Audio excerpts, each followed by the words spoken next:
August 31st, next part, I'm doing the sea monster almost to the upper left. That would be that one. This is the next to the upper left.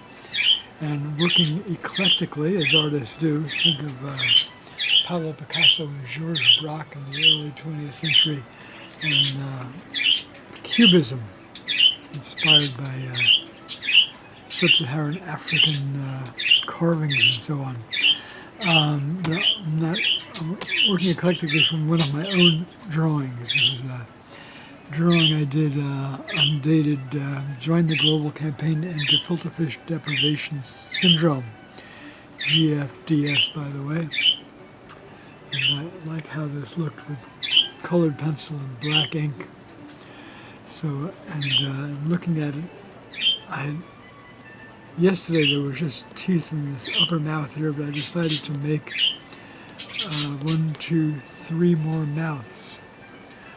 Why not? These sea monsters are voracious and they're hungry. I'm also using my Gen 4 iPod again because just discovered my camera card and the digital camera I have out of space. All right, to be continued.